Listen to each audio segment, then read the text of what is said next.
What's going on, guys? Sam here, and today I'm going to be covering my Zoodiac deck profile for the July 2020 format.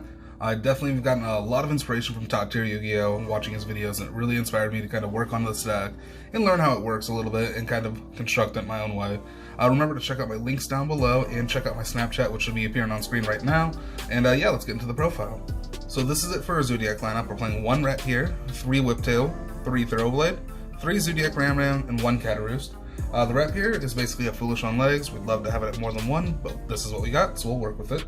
The Whiptail can attach itself from hand to extend our plays. Also, its secondary effect is able to answer some harder to deal with threats. The Thoroughblade can help filter through the deck with its draw ability. The Ram is trap negation, and it's just another name for the deck. And then the Cataroost is just, again, one more name.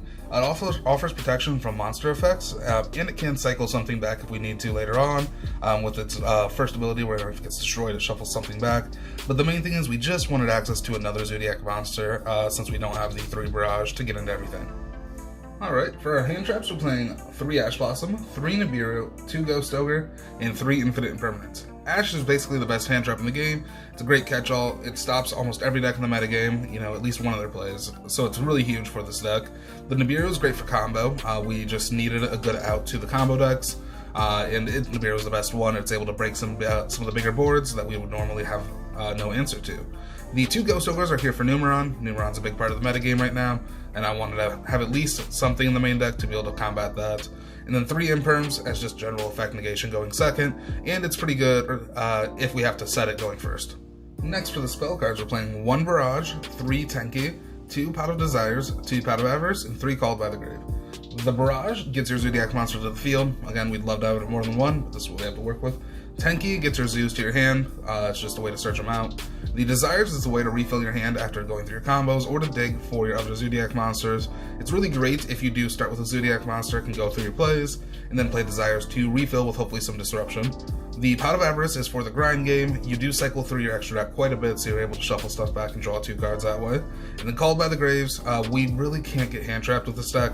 If we do get hand trapped, our plays do end up stopping, which really sucks, so we do want to have that sort of resiliency with Called by the Grave. Next for our traps, we're playing 3 Solemn Judgment and 2 Combo. No strikes in this list. Judgment's just the best catch-all for this deck. It stops a lot of stuff we're going first, and it just handles some of the other cards that we might not have an answer to normally. And then Combo is a way to get an attachment from our deck and shuffle stuff back in the late game to allow us to keep playing through some of the grindier matchups. And for the last little bit of spicy tech that I've been working on here, it's something that's off the wall, and you can definitely choose not to play this. You can substitute this for some other hand traps, the Solemn Strikes, or whatever. But I'm playing 1 Recover and 1 Emergency Teleport. So Emergency Teleport can special out the Recover. Recover is level 1, and all of our Zoodiac monsters are level 4 Earths. This is also an Earth as well. So we're able to go into Nat Beast. Nat Beast is just a house against a lot of decks in this format. It's just one of those cards that's really easy to have access to in this list with these 2 cards. We can also use the E-Telly to search out the Ghost Ogre for some link plays if we need to. But the main reason I want to try this is just have something else going first that we have access to easily to just kind of set up our play and just drop a Spell Negate, an Omni Spell Negate, and just let it sit there and make our opponent find an out to that, especially in the spell-based matchups. You can, again, definitely swap this out for whatever he feels necessary, but I did want to try this. So that's it for the main deck. It's exactly 40 cards. Let's get into the extra deck. For our Zoodiac monsters, we're playing 1 Dryden, 3 Chakanine, 3 Tiger Mortar, 2 Borbo, and 1 Hammer Kong. This just seems to be the staple Zoodiac lineup. When I was doing research and practicing online and reaching out to some of the groups I'm in, this is what everyone kind of ended up on. The 1 flex spot is this 1 Chakanine, which you can sub out for whatever you need. If you have a different Xyz monster, Link monster, whatever you want to play, this is the one thing that can be swapped out. I'm playing it just for some more insurance for the combos because I have ran into a lot more grindy matchups where I just kind of wanted to have access to more of these type of monsters. I'm not the best at explaining all these Zoodiac, intricacies, so I will link the top tier Yu-Gi-Oh page with the combo tutorial, so you can kind of see how he goes through just the basic Zoodiac plays. And I definitely want to shout out one of the channels that I've been watching to learn about this. He's been really great at that, and he's really articulate at learning and educating, new players on this deck.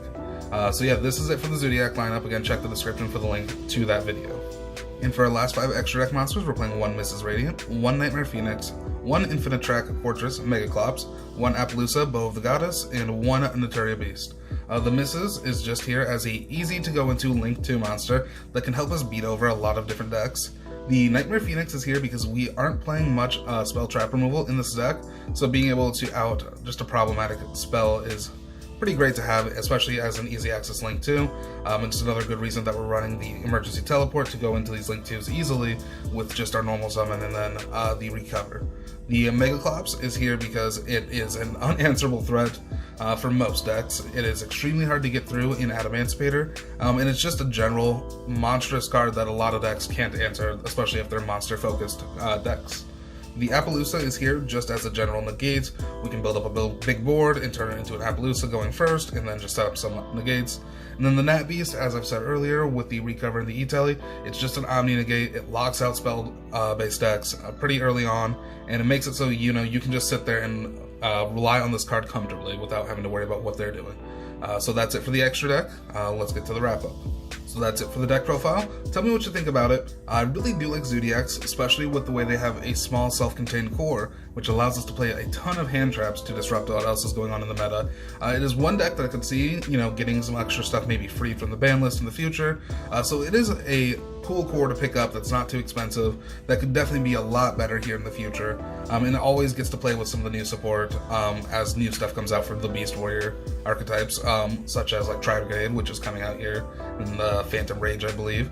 So yeah, just tell me what you think. Let me know how you feel about the E-Tele and the recover, and if you think I should just go back to a more traditional build. Remember to check out Top Tier Yu-Gi-Oh's link down in the video, and then check out my links, and then again my Snapchat, which was posted at the beginning of the video. And yeah, thanks for watching.